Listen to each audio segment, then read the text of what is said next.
맛조개 맛조개. 안녕하세요, 맛조개입니다. 지금 전세계 언론이 대만과 중국에 집중하고 있습니다. 중국을 비난하고 대만을 지지하는 재밌는 그림이네요. 왜 중국을 비난하고 대만을 지지하는지 확인해 보겠습니다. 아마도 대부분 예상은 하시겠지만요. 시작은 영국 런던에서 G7의 외교장관 회의였습니다. 회의 도중에 인도 대표가 코로나 확진자가 되어 온라인으로 참가하는 등의 해프닝도 있었지만 아무래도 전세계 강국이 참가하는 만큼 전세계에서 관심이 많았습니다.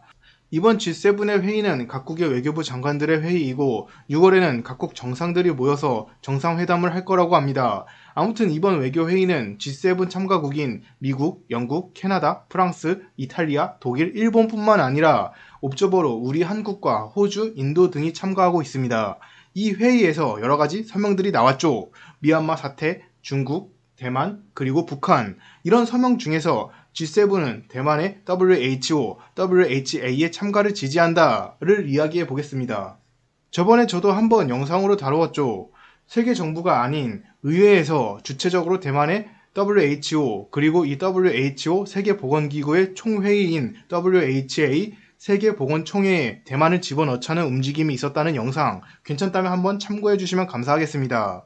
회의에서 나온 내용을 요약하면 첫 번째, 국제사회는 대만이 코로나 극복을 한 경험이 필요하다.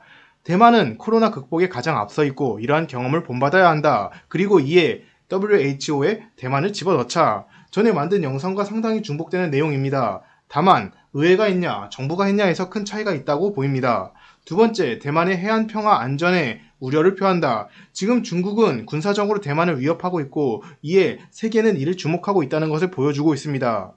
이런 모습에 대만의 미국 대사인 샤오 메이치는 고맙다는 인사를 남기기도 했습니다.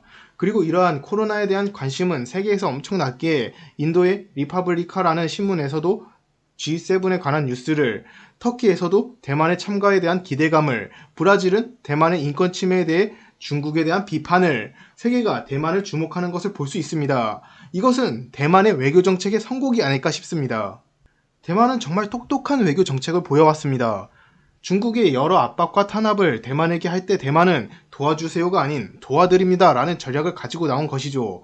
지금 대만은 중국에게 군사적 압박을 받고 있습니다. 그런데 대만은 여기서 우리 중국에게 잡아먹혀요 도와주세요가 아니라 우리 대만은 국제사회에 공헌할 수 있습니다. 모두에게 도움을 드리겠습니다. 그러니 WHO에 참가하게 해주세요.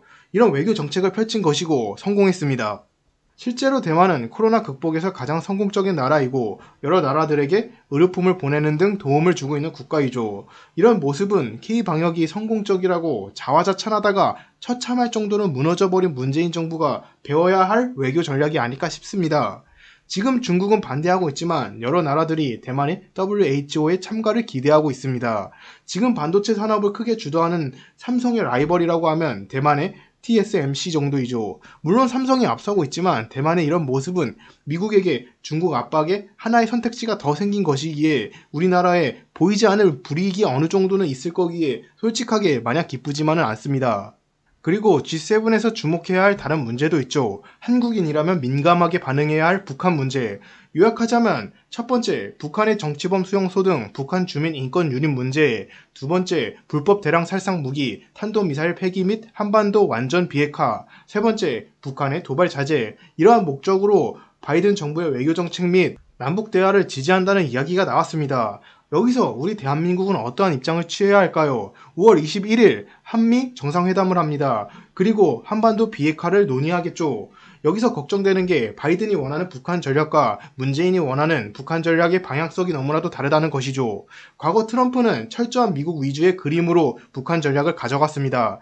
하지만 바이든은 일본과의 이해관계나 동맹국의 안전까지 고려하며 전략을 가져가고 있죠. 그렇다 보니 동맹국의 위협이 되는 북한의 핵에 트럼프보다 강경하고 적대적으로 대응하고 있습니다.